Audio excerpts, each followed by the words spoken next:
Brilliant, thank you. So welcome everyone to the fourth of our Following Young Fathers Further Research Study webinar series for this year. Can't believe we're on our fourth one already. It's sort of flying by very, very quickly. We've hoped that if you have been able to attend the previous webinars, that you found these discussions insightful. We're really keen that we create spaces for dialogue and conversation about topics that continue to be really important in policy and practice discussions and also in research as well. For those of you that don't know me, I'm Professor Anna Tarrant and I'm the Director of Following Young Fathers Further, which is a 4-year qualitative, longitudinal and participatory study of young fatherhood, and that was funded by UK Research and Innovation. We've also hoping to secure another 3 years of funding, so that'll give us the opportunity to do 7 years of qualitative longitudinal research on the dynamics of young fatherhood. Today we're really pleased to welcome Elliot Wright-Clark from Future Men and Greg Borthwick from Dad's Rock, both of whom are going to speak to the theme of championing father-inclusive practice with marginalised young fathers. So it really does, it's set up to be a really interesting and insightful discussion. These are two fantastic organisations doing really, really important work across the UK to really promote and support new visions of young fatherhood from a strengths-based perspective. So thank you both for joining us. Before I get Lindsay to introduce you, the aims of the webinar series, just in brief, are to mark the final year of the Following Young Fathers Further study, for us to disseminate some of the findings and some of the advances made across the study so far, as mentioned, to reflect on the current state of debate in key areas that are relevant to fatherhood and parenthood, to bring together researchers, practitioners and policymakers with a continued interest in young parenthood, to develop a new network around young fatherhood and family research as well, with the broad aim of then bringing everyone together at the end of the year in December 2023 for an end of project conference. Obviously, you might have a variety of different reasons why the project and why the webinar is of interest to you, but we are going to be establishing a more formal network in the next month or so when we launch a brand new website. Okay, I also just wanted to make a very quick point, and before I hand over the stage, about our interests in exploring diversity through the Following Young Fathers Further research study. Much of the existing evidence base about young fatherhood is relatively recent, particularly dynamic longitudinal views of young fatherhood is relatively recent. And a key observation of some of the empirical work that's been conducted with young fathers to date is that it overlooks diversity. So it overlooks diversity along the lines of ethnic diversity and minoritisation. And also in terms of those who are perhaps most vulnerable and disadvantaged. I think a key challenge, of existing research is how we engage with and access young fathers who are particularly disadvantaged, either because they're marginalised or because they're minoritised. And one of our sort of side projects, if you like, or an additional project that we've developed some funding for with the North East Young Dads and Lads, called Diverse Dads, sought to think through processes for engaging more effectively with young fathers from ethnic minoritized backgrounds. And we wanted to look at how service support contexts could also improve outreach and support for those young men. So we've got a couple of reports on the basis of that work, which include some recommendations for services and for practitioners. So do follow those up on our project website. We've also just now in the position, having secured ethical approval, to also engage with some young men in the criminal justice system as well. So again, we're really keen through the research to support and access and then promote the voices of young fathers in a variety of different circumstances. So again, that's a core theme of our work. And again, we're pleased to hear from two experts on that in this area today. So before I pass over to Lindsay to introduce our speakers, I do just want to address a situation that we had at our last webinar. We were subject to harassment in that webinar, and we were Zoom bombed. We've put some processes in place to try and avoid that happening again. So you might have noticed you couldn't sign up for the webinar before the end of yesterday. If anything does happen again, what we will do is we will shut down the webinar, and then we'll seek alternative ways of sharing the information that the two presenters provide.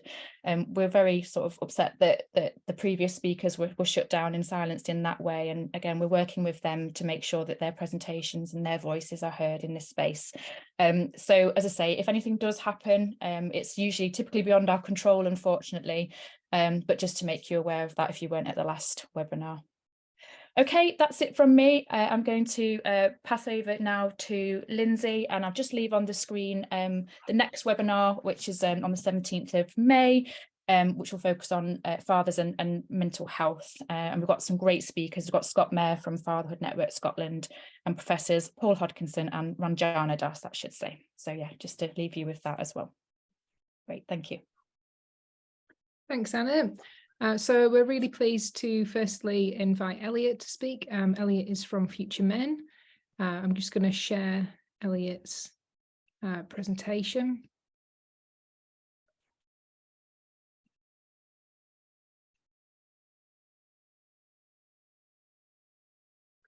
Okay, so I'll hand over to you now, Elliot. Thanks. Good afternoon, everyone. I hope everyone is having a good day so far. My name is Elliot Wright-Clark. I work for an organization called Future Men, and in my role, I support and work with young fathers. Next slide, please. So, hold on, let me just move this out of the way. Yes, basically, our vision at Future Men is a better future for every boy, man, everyone. Our mission is to inspire boys and men to become dynamic men by giving them the confidence to discover what it means to become a man. Next slide, please. So a little bit of history about Future Men. We were founded in 1988 as working with men, following a young man taking his own life and the parents questioning the support for men and boys. Many, many years later, we registered as a charity in 2004 under the banner of Working with Men. In 2019, we rebranded to now Future Men in a move to be more forward thinking and promote positive masculinity. We focus on delivering high quality services to boys, young men, and men in general at transitional moments in their lives. Our vision is a better future for every boy, every man, and everyone.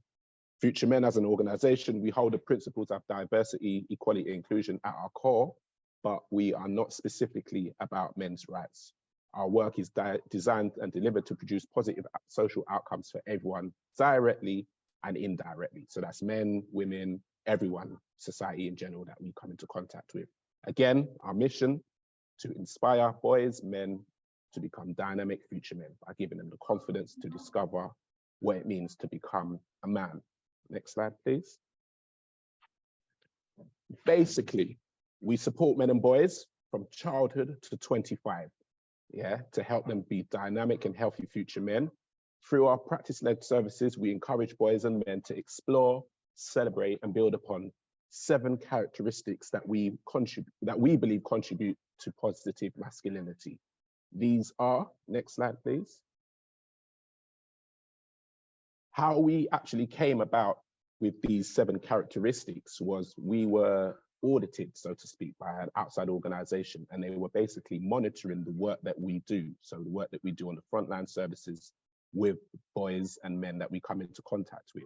And through them basically evaluating and assessing the work that we do, they came up with these 7 characteristics that basically underpin the work that we do. So when we were going about our daily business working, they found out that these themes were, even though we didn't actually specify these themes through our work per se, these were the themes that kept coming up when we were trying to support the men and the boys. So they are resilience, the ability to recover when things go wrong. Inclusiveness, being open to include all different people. Reflectiveness, learning from things that happen to you. Empathy, caring for others. Resourcefulness, the ability to make the best out of what you have. Curiosity, being interested in the world around you, and non-violence, solving problems without hurting people. That's not to say that there aren't other characteristics, but these were 7 core ones that kept reoccurring, and these are what we tend to base a lot of our work around. Next slide, please. Here's a little bit about me. I have 3 children. There's only a picture of me and 2 of them here. I had a bit of technical difficulties late last night when I was redoing my presentation because technical difficulties again. But a little bit of a background into how I came into this work. My eldest son in the red, he is almost 14. And 14 odd years ago, I walked into a connections centre in Lewisham, Southeast London. Back in those days, they had connections. That was a place where young people could go and get support and resources around their future, especially after they've left college or after they've left school. So I walked into one of those and I met the now interim director of our organisation, Owen Thomas. At that time, he was a young father's worker. I was told to go there off of the strength of one of my cousins who was working in youth services supporting young mothers. So her knowing that I was soon to be expecting a child, my son, she said, go and see Owen and have a conversation with him. So me being an open-minded young individual that I was at the time, I went and saw him and we built up a rapport, a relationship, which lasted until this day. He supported me in providing me with advice and guidance and preparation as to what to expect before my son was born. I introduced my then partner, my son's mum at the time, to him. As soon as my son was born, we brought him along and we built up a relationship and we kept that bond strong. That developed into me working with men because Owen saw something in me that he thought could be of benefit to myself and to other fathers in and around London that are going through similar circumstances and maybe not similar circumstances, but that just so that they could see someone like me who is similar to them, who is a young father doing the bit that he could be, the best that he could do.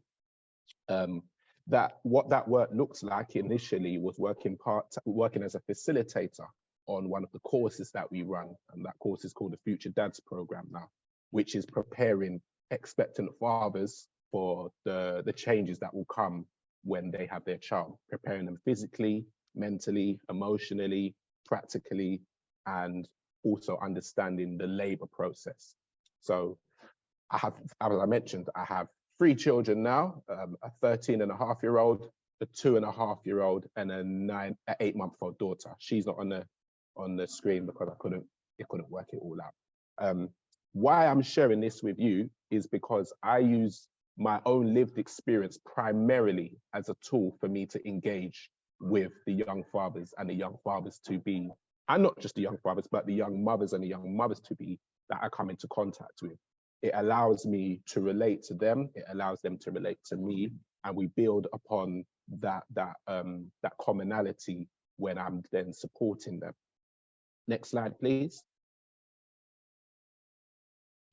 I will give you a short case study of one of the fathers that I have been supporting that I am no longer supporting. A lot of the young fathers that I have been supporting, they have various different issues, and a lot of the support that I give them follows a similar theme. I'll start with JP. JP is a 25-year-old father of 1. His daughter is 5 years old. He is currently co-parenting his daughter with her mother under the same household, but they are not in a romantic or committed relationship with one another. JP suffers from depression and was in care during his early years for roughly a year because of his mother's difficulty coping with alcoholism. I received a referral from Southwark Early Help stating that JP needs some support with parenting and his mental health is affecting his daily routine. There was some conflict between the parents, mostly around childcare arrangements and care.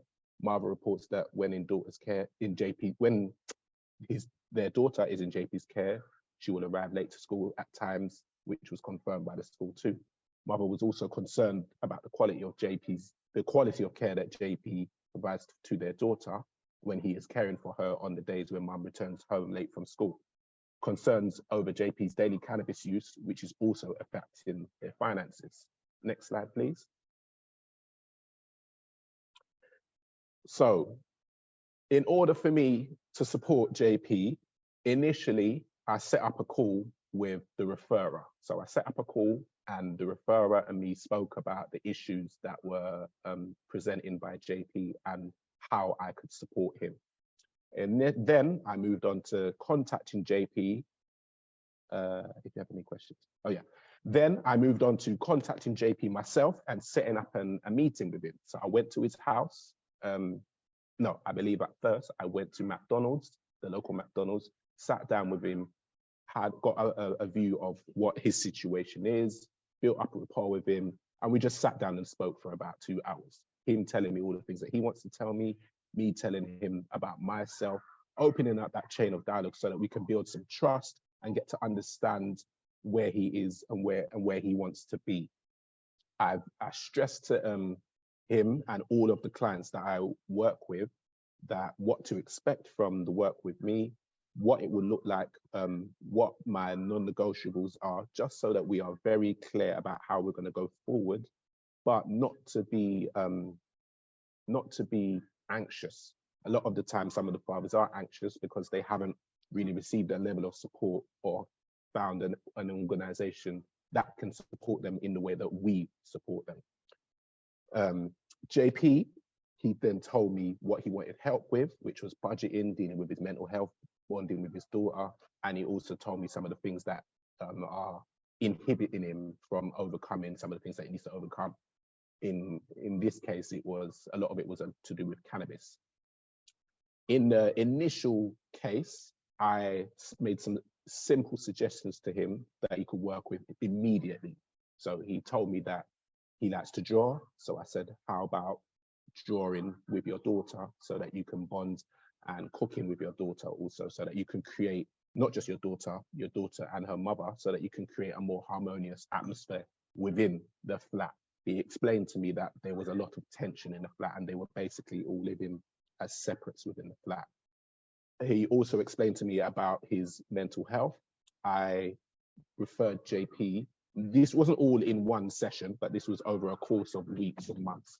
I then referred JP to a local organization called The Nest, which is based in Peckham in Southeast London, in the borough of Southwark.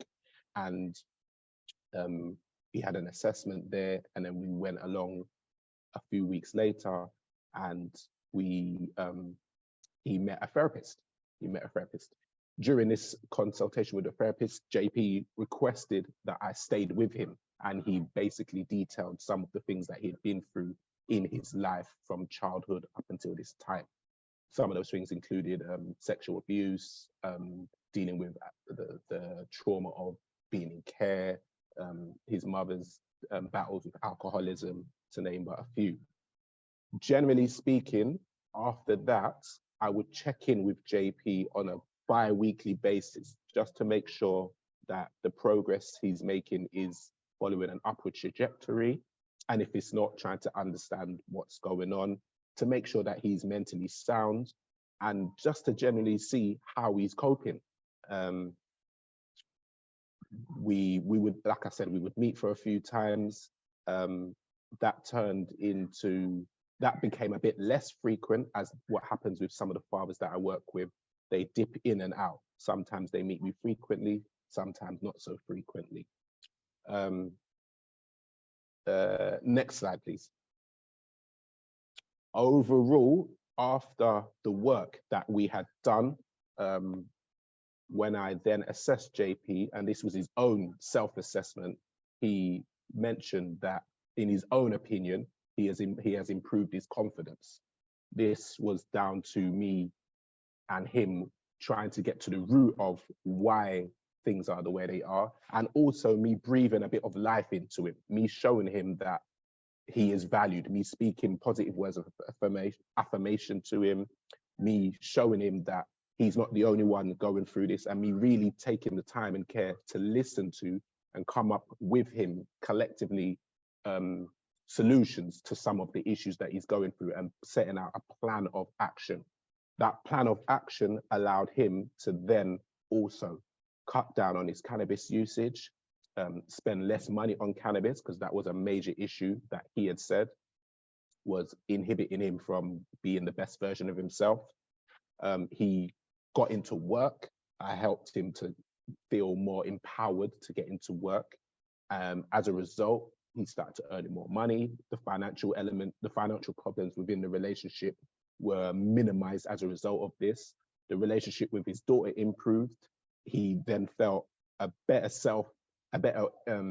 self-worth within himself, and he had a better motivation to make things better within his own life.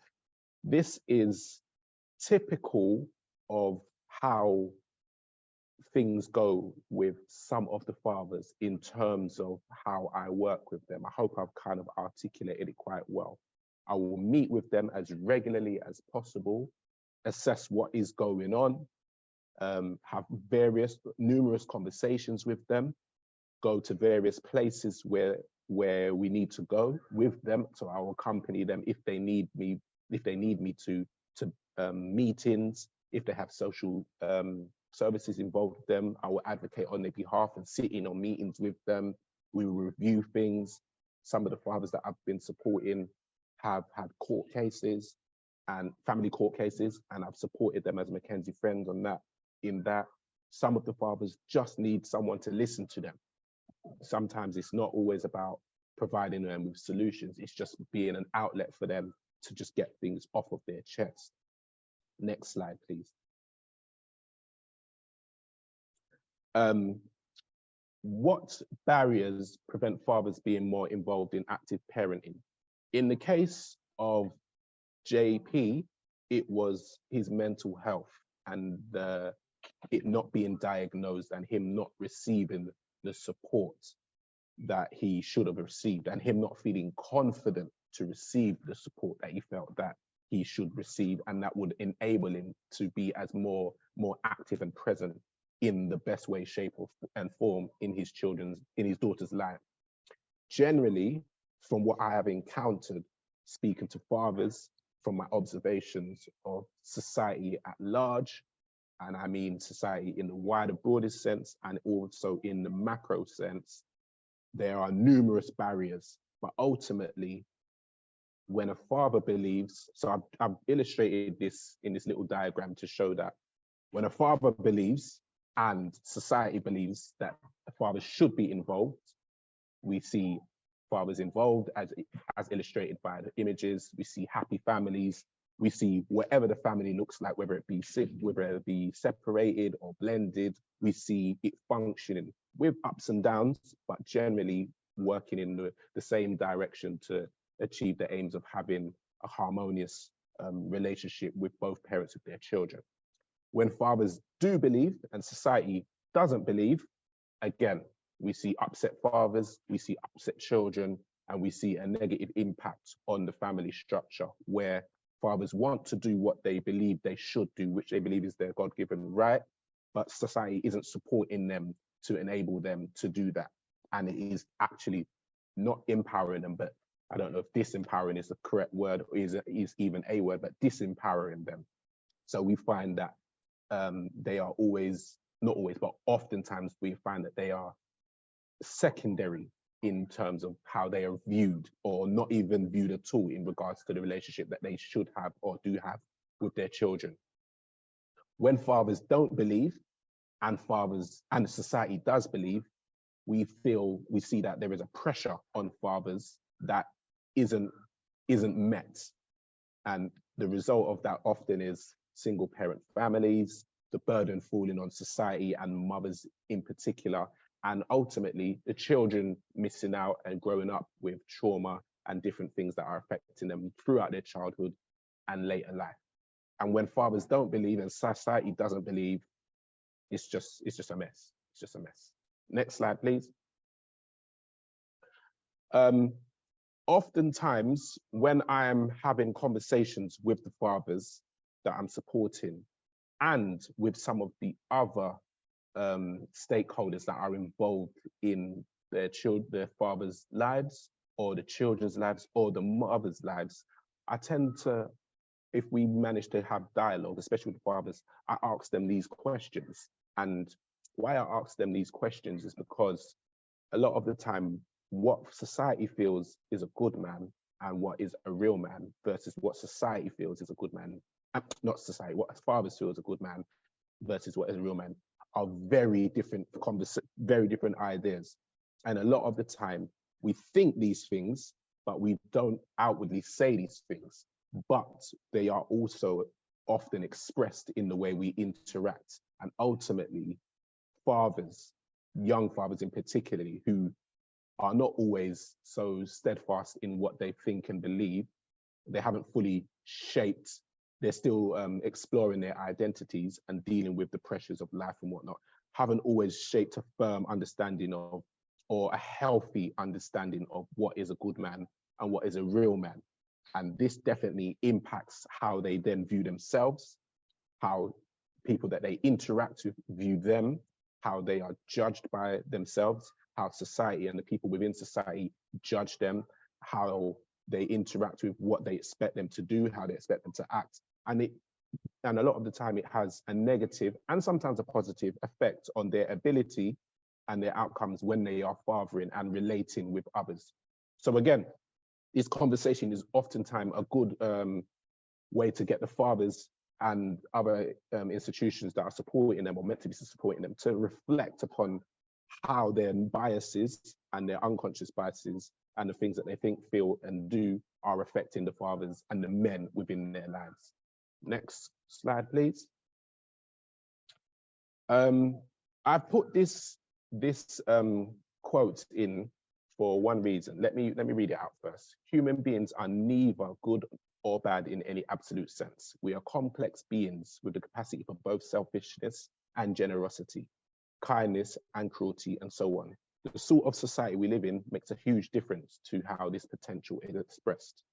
I've put this in because a lot of the time, the young fathers that I'm supporting often feel that they are put into a box and viewed and judged by how society perceives them and by the things that they have done. So if they've made certain mistakes in their lives, their mistakes dictate who they are, and they are not viewed outside of the lens of their actions. I have this conversation with the fathers a lot of the time, and I show them this quote just to widen their perspective, to make them see themselves as, you know what, you are not X, Y, or Z in any absolute sense. You can be anything that you want to be, and you are also a reflection of the society that we live in. This quote brings up very, very interesting conversations that I have with the young fathers. And when we bring this into a wider discussion, we get to uncover some of, what is the word I'm looking for? We get to uncover some of the deeper thoughts and feelings that they feel is impacting on how they are fathering their children, and what is also stopping them from being the person that they want to be because of the pressures and the views that society at large has on them. Next slide, please. To close, I have put in a video. Before you press play, I'll tell you when to press play. This is a video that us at Future Men created, and it details my perspective and a part of my journey as I had to embark on a stage in my parenting where I was beginning to co-parent. Can I remember where the nature nurture quote came from? I cannot, but I will find it. At this moment, I will say it's mine. I said it, so you can just say it's Elliot's. But we created this video to detail my experience as a co-parent. So that is me also parenting my child while separated from my son's mother, and also detailing what it was like and how I approached finding out that she had a new partner, and how I had to navigate that dynamic of me dealing with the presence of another man in my son's life and living with him. So I will just press, can you press play now?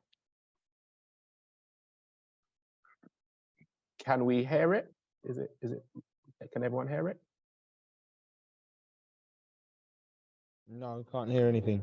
My name's Elliot Wright Clark. Now I'm it's coming. project coordinator for Future Men. I'm a father of two, I'm a husband, and I'm from Southeast London.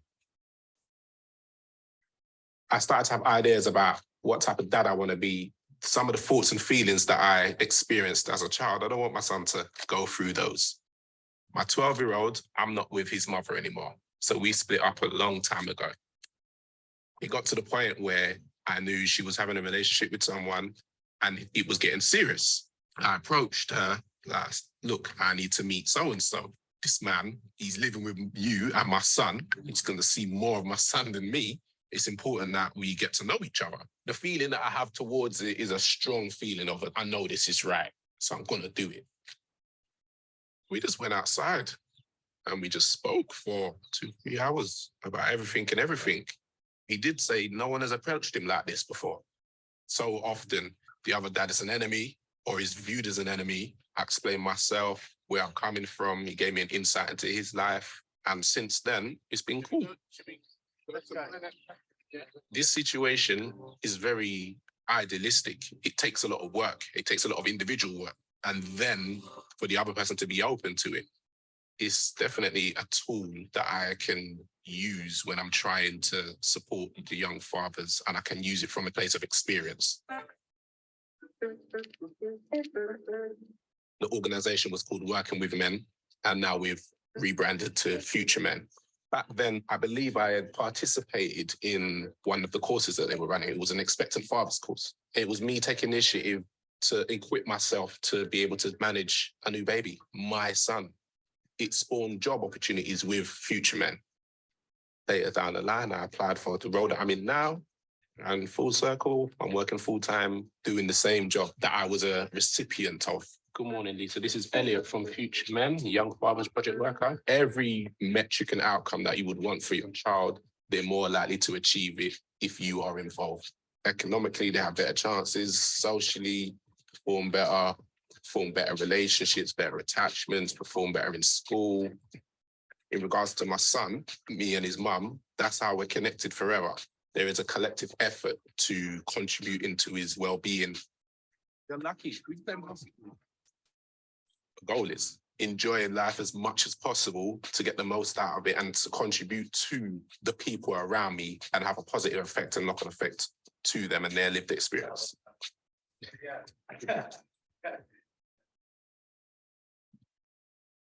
Thank you all for listening. Sorry, it was a little bit disjointed, but yeah, any questions? Are we going to do questions at the end or any now?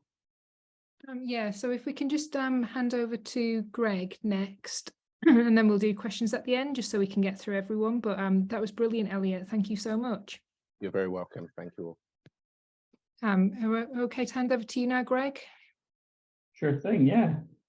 Greg's from Dad's Rock, and I think you're going to share your screen yourself, yeah? Yeah, I'm very controlling. There we go. Is that it up? Yeah, that's great. Thanks, Greg. Fantastic. Okay, hi, my name is Greg. I'm with the organisation Dad's Rock. We're based in Edinburgh in Scotland. So a little bit about Dad's Rock. Dad's Rock supports and inspires dads to have the strongest relationship they can with their children. We were founded 11 years ago now by two local dads, David Marshall and Thomas Lynch. Thomas Lynch is currently our project manager. He's still with us, and we have the board above him. We organise activities for dads to learn about parenting and how to engage with their children in a fun and positive way, which I'll talk more about later. And there's me with my little girl, Isla. She's 4 now. That was at our AGM, which we also combine with a Halloween party because no one likes going to AGMs. So we make it a party to get people through the door. Our vision is to improve outcomes for children in Scotland to ensure the best start in life. We want dads and society to see and feel the importance of dads being actively involved with their children. And we believe dads matter. So we want to help men understand the important role they play in their children's upbringing. And there's our team. So we're quite little. We have 3 project workers. We have Thomas. We have 2 fundraisers. And then we also have a musical division, Dad's Rock Academy. So we have music tutors involved as well. So why do we do the work we do? Well, 89% of men in the UK will experience fatherhood in some form in their lifetime. We know that children have better outcomes in life when both parents are actively involved in their upbringing. And we know that many dads want to be more involved, but they don't always have the support and confidence to do so. So that's why we support and inspire dads in Scotland to be the best dads they can be. Much like Elliot mentioned, we're not dads' rights activists. We want the best for dads, but that we believe that's a whole family approach, and that's involving mums, professionals, grands, partners, that whatever form the family comes in, we want to support the dads within that and the men within that. So here's a little infographic about all the different services we do. We run a range of workshops for mums and dads. We run antenatal sessions. I'm doing one tonight in Edinburgh for about 12 men. We run hair workshops where we can help dads learn how to do their daughter's hair. We do sleep workshops. We do fussy eating workshops, and we do some general parenting workshops that were developed by Edinburgh Council. One's raising children with confidence, and the other is raising teenagers with confidence. Those are 6-week kind of blocks of workshops that we do. We also run play groups. So at the minute, we run 3 different play groups. We run a Dads in the Wood in Edinburgh and Glasgow. So that's an outdoor play group. And we run an indoor play group in Edinburgh on a Sunday as well. We do music lessons. The idea behind the music lessons is that they do it in tandem with a carer. So initially their dad, but mums as well, grandparents have been involved, where they come and learn an instrument alongside their children. So it's not just you're sending them off to learn to play an instrument, it's something we want them to learn together. We do our young dads work, which is my kind of primary role, alongside everything else other than the music lessons. I'll talk more about our young dads work later. We have various WhatsApp groups, 2 dads groups and 1 mum group. I believe our dads groups are now up to like 250 dads across the 2 chats involved in that WhatsApp group. And it's a brilliant place for these dads to kind of share their experiences, share their thoughts. But we also have a mums WhatsApp group as well. I believe it has about 30 mums in it. And that was started over lockdown when there was an apparent need for it. And then we have our PS Dads Rock service. So that's our peer support service for new and expectant dads, where we partner them up with our volunteer team for a one-to-one peer support service. So we do quite a lot. In our dad's words, it's more common for dads to keep stuff inside. At Dads Rock, there's no pressure to talk, but it's easier because there's lots of open play. So the dads naturally end up talking while playing or watching their kids. Everyone at Dads Rock was easy to chat to. We played with our kids and also helped each other figure things out. It was good to be able to bounce things off other dads. We could talk about stuff and ask, is this normal? We were all making the same mistakes. I remember a Dads Rock trip was one of the first time me and Samuel ever did something really adventurous together. We went fishing at Vogrie and then lit fires that took me right out of my comfort zone. Samuel loved it. A bit of information from our dads there. So that's the overview of Dads Rock. Like I say, we do quite a lot. But we're going to focus in today on our young dads work. So there are around 800 teenage dads in Glasgow and 550 in Edinburgh every year. Yeah, we are one of only a handful of organisations that directly supports them. Our experience working with young dads has shown us that each man has different skills and needs. And for this reason, we provide a programme tailored to the individual, much like Elliot's work. It can be very varied in what these young men are coming to us with and what needs they have. A lot of time it can be quite simple. So the areas we cover might include looking after their own physical and mental health, looking after babies and toddlers, help with how and why they should play with their children. We could be looking at economic management, being an organised dad, how to seek help. It could also be something quite complicated, like how to fix their toilet seat which I have done for a young dad. I taught him how to do that. And it can really be whatever needs they have, we try and meet as best we can, try and be a positive role model during everything we do to help them. And we also advocate for these young men and help them build resilience and disrupt the cycle of adversity. So that kind of brings us in to what I want to talk about today. And I've not really collected all my thoughts about this, so it might be a bit messy, but I hope you get some sort of sense of the point I'm trying to make. I've called it Young Dads, in it for the long term. And it's something we at Dad's Rock have been talking about for a few months now, about the work we do. So our Young Dad project's now been running for 8 years. I've been doing it for 4, and the predecessor started it before me. Every year we work with about 30 to 40 families, so our reach is quite high, considering it is just myself and my colleague Amy who are doing the work. And our outcomes for our Young Dads work has remained the same during this time. It's about building confidence and resilience, increasing engagement with professional services, and creating stronger relationships with referrers. Some of these needs will remain the same. Building confidence and resilience, it's always going to be something that's needed. The practical elements of being a dad is something that a lot of men need support with. But there is a feeling within our team that a wider change needs to be made.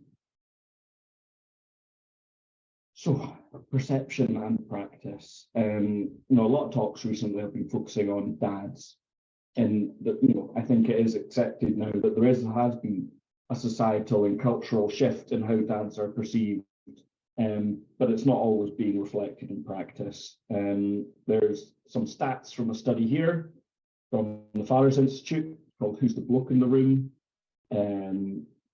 about dads' engagement with maternity services.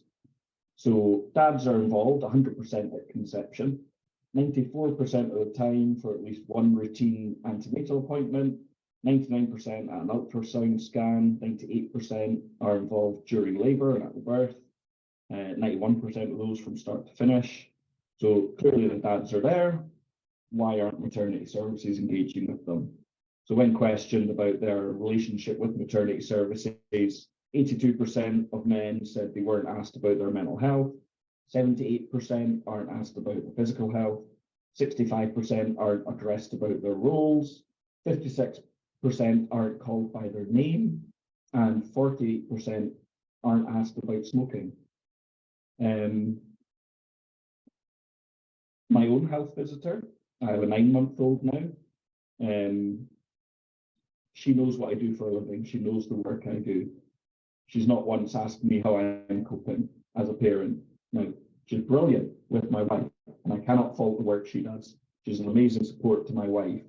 But as a dad, as the man in this situation, I have no relationship with my health visitor. It's very much focused on mum still. And there's lots of reasons for that. And I think it really comes down to the processes and structures behind the work that the people doing the work are doing.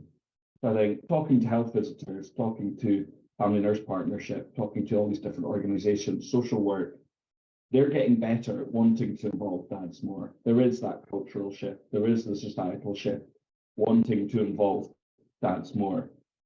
But one of the issues I have with my health visitor is if she did ask me about my mental health and I said I was struggling, there's nothing she can do with that information. There's no pathway in place.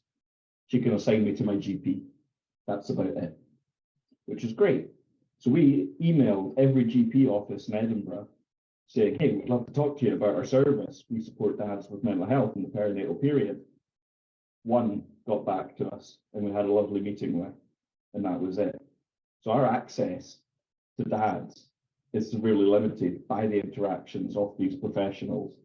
Health visiting teams, we get brilliant meetings with quite regularly, and they do refer to us now.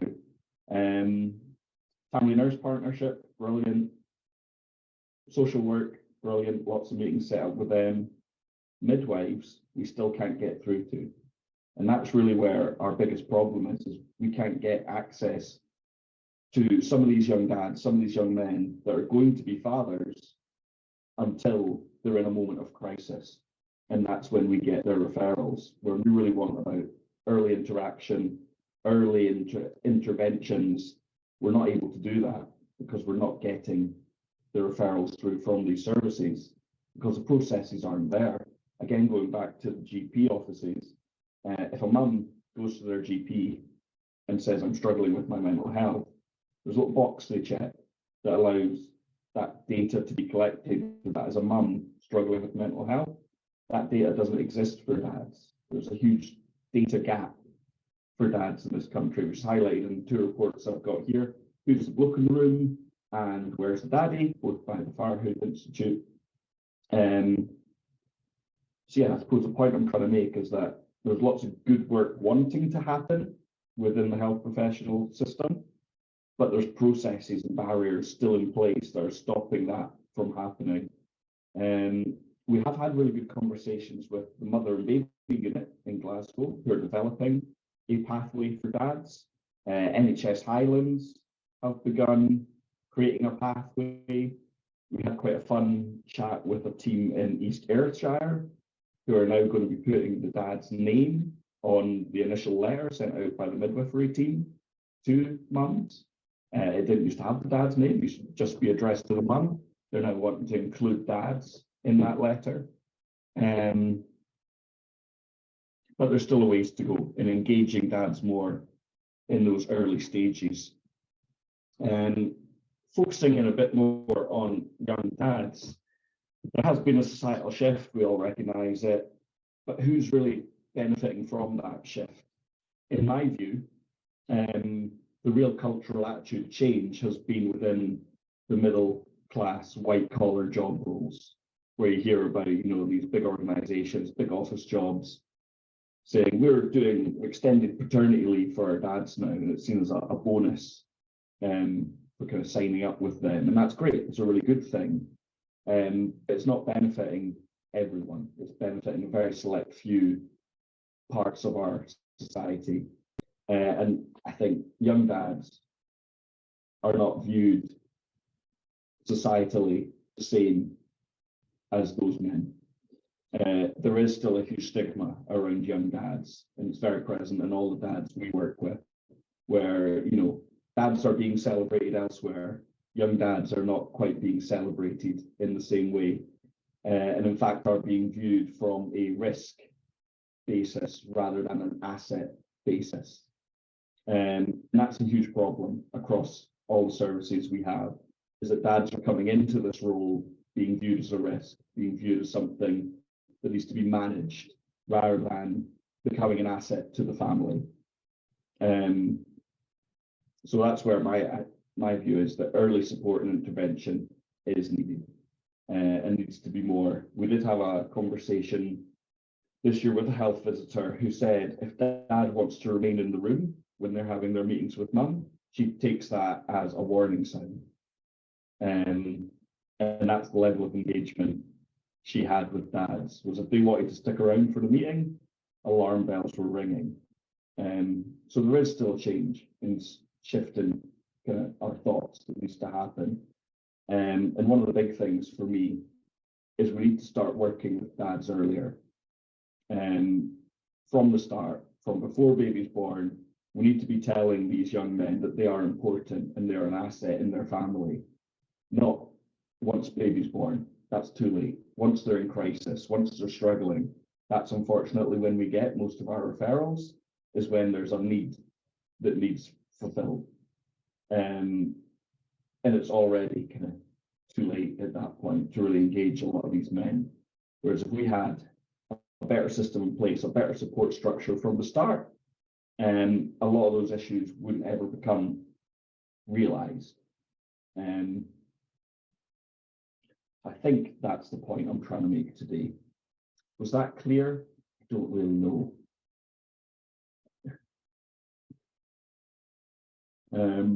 I think so, Greg. I hope so. I only did this yesterday. But thank you very much for listening. It would be great to hear some comments, hear some thoughts around this. So please do ask away. we can muddle through some stuff together.